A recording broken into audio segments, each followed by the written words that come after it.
Well, let's talk Harry Styles now.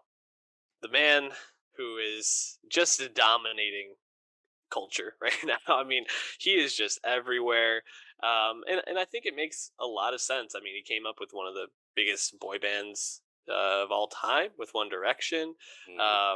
being like the clear standout from that group, and has had the most successful solo career. Sorry, Zayn fans. I know that you actively root against the pod at this point, but yeah, I mean, we've talked about Harry a few times on this podcast. We talked about him just a few weeks ago with Coachella and his Coachella set, which grabbed the zeitgeist. Everybody was talking about. I think people are still talking about. Yeah, Um, Shania Twain, obviously.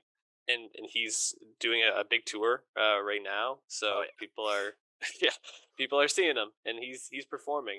Um, and we don't even need to really get into it, but also a very high profile relationship right Oh yeah. now that Well, is it's even all more over high the album. profile.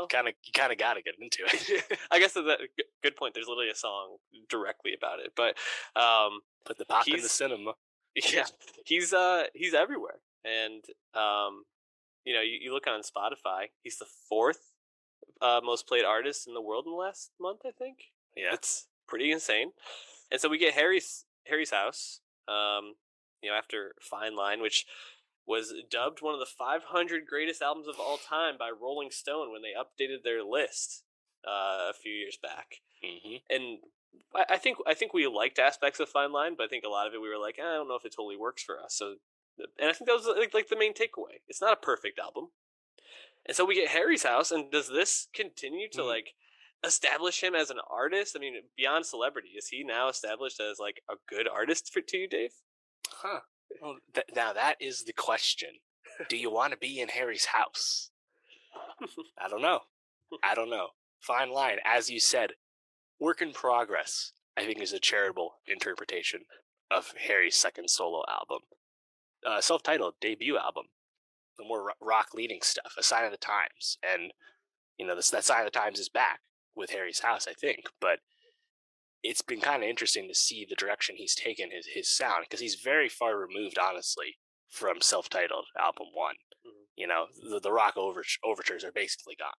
Yeah, And he's kind of followed through with the biggest hits from Fine Line, Watermelon Sugar, and Golden, and Falling. Those are the tracks that seem to have taken taken root in what the kind of music he wants to make.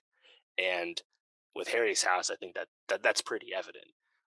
And the question, though, is whether Harry's immense celebrity and popularity and likability and all those things, whether that's actually matched with a fully formed musical identity. He clearly did not have a musical identity on Fine Line. That was pretty obvious. And I'm still a bit skeptical of if he has one now, because I think Harry's house is incredibly safe, yeah, and I don't want to say low effort, but no, he hasn't gotten really any deeper with his lyrics, and that's totally fine, totally cool. And he's an A-lister, It's yeah, not like we need him to be Bob Dylan or anything. mhm. But given the comparisons he's kind of openly invited, and people have attached themselves to him, like Joni Mitchell or Mick Jagger's recent comments, I just don't think like the body of work has been established to this point for me. Clearly, for other people, it has, because as you said, he's going to be on one of probably the second biggest tour of the year behind Bad Bunny in terms of total dollars earned. Perhaps BTS is above them too. I mean, he's on basically a nonstop tour until the end of next year. Next year, he'll be playing 10 shows in a row at Madison Square Garden and 10 shows in a row at the Forum in LA. Like, he's an absolute superstar, and he's going to Yeah. have the biggest first week sales of the year. 450 to 500,000 is the projection right now. So he's successful. He doesn't need any advice from me, but I still think he's a bit of a work in progress. And at the very least, I think we will continue to hear probably new directions in the future, because I just don't think he really went in a new direction from Fine Line to Harry's house. It sounds kind of the same in the sense that it's kind of undecided to me still. Yeah, I mean, I think that's all spot on. The question for me becomes like, does he need to be pushing those lyrical boundaries, getting deep? Because, like you said, his music has become incredibly popular on TikTok Hmm. just because it's kind of made for that, and it's not only that his fan base is skews younger. A lot of the people using TikTok, I think, grew up with One Direction and then Harry's couple of albums, so it's a lot of fans just already kind of leaning towards how do we use a Harry song here, but like those moments, like the as it was, like aha, take on me type thing is like perfectly made for like a montage of pictures or videos, and it's like when you make stuff like that, like why do you have to? It's kind of like the Jack Harlow debate, almost in a sense. It's like, does he Yeah, really have to push himself to be better when he can make these like 30-second clips and people are like, oh fuck, this is like the best thing I could possibly put over this like image of my dog doing this or this dance I'm right. doing, you know? But surely the guy is He's going to be in perhaps the third highest grossing tour of the year. Surely we can ask for a little bit more well, musical quality, right? I have to say I do think this is a step up, and it feels a I little bit agree more it's better. cohesive from I Fine do Line. agree it's better. And it starts off right away with music for a sushi restaurant, which I think is like a very like Mhm. fun track. It's like Yeah, toned down. groovy. Yeah, groovy is a good word for it. And then it hits that like ending like 80s like I don't know, like Prince almost sounding like do like the horns kind of pop in and it's just so fun. As it was just a few tracks later, I think is a really fun song. And it's actually kind of funny because I think that this album could have felt a little bit more deep. Like as it was, for example, has a whole like third person point where he's basically like talking about like being lonely, like mental health issues, feeling disconnected from people. And there's a world where he makes that like a stripped down acoustic song, similar to like what's the one from like Cherry or something like that from Mm. the last album, and it feels a lot deeper, but because he kind of keeps it at this like 70s 80s light pop sound throughout a lot of the record, you don't really sink into those lyrics as deeply. And so I think intentionally he's trying to like expose what parts of himself he feels like he wants to, but in like the safest way possible. Like you mentioned, he keeps it always upbeat, always kind of moving. The only track that kind of I think bumps up against that is Matilda, which I think I've seen a lot of love from Harry fans about, being a track that's pretty thoughtful about a woman who's been like abused and just like not kind of given the love that he feels like she deserves. And I think that that's a track where he tried to kind of go in that deep direction. But yeah, a lot of it he wants it to just be fun, and why not? Like you're selling out these arenas, you're really gonna make people come and like listen to you just like strum on a guitar. Yeah, well, I, I think for me though, like I don't think of as it was, which is already a number one song, already over half a billion plays on Spotify. Crazy big song already. I don't think of that song as like super fun just because it's so light. Oh, It's really? like it. I don't know. It's just kind of quiet to me.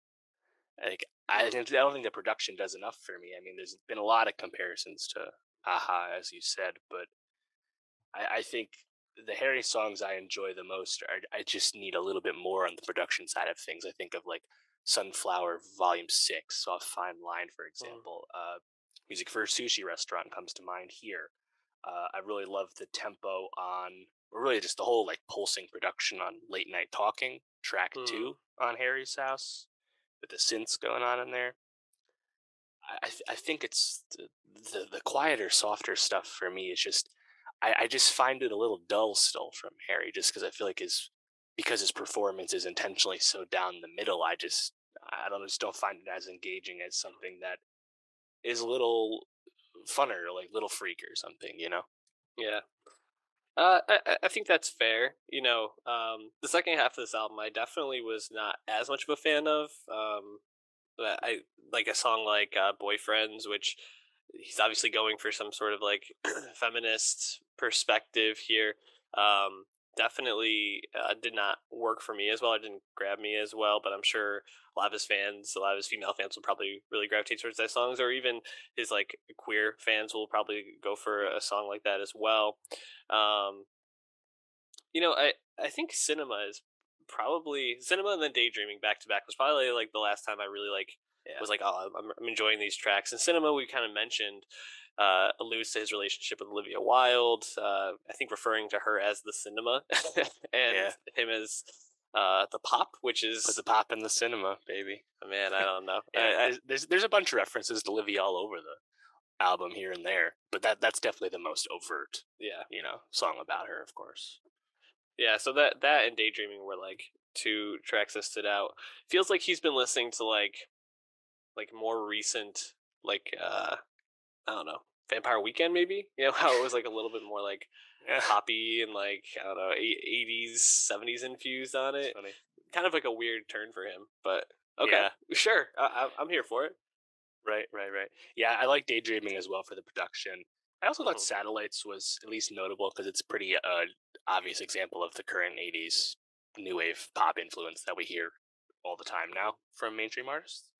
Uh, yeah, so I think overall the production on Harry's House at least was more interesting to me than Fine Line. I think lyrically he's still probably kind of at the same level. Perhaps he's a bit more playful on Harry's House. Like even if it's not like the most like expertly written prose or anything, he just has like funny lines. Whether he's talking about food, whether he's horny, whether he's referencing offhand doing coke, whatever it is. Like it at least is like I think funny, fun, more enjoyable wordplay this Hmm. time around. So yeah, I think it's definitely a step up. But like I said, I think there's pretty obvious to expect more genre pivots in the future from Yeah. Harry Styles. For someone who kind of openly expresses, or references like gender fluidity and more queer fashion, but will never actually comment on it or acknowledge it at all.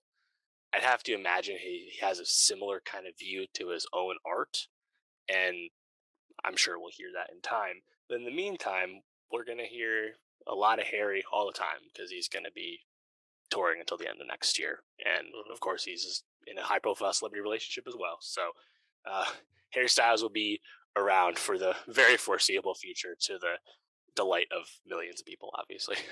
Absolutely. We'll be adding a track onto our Nostalgia Best of 2022 playlist.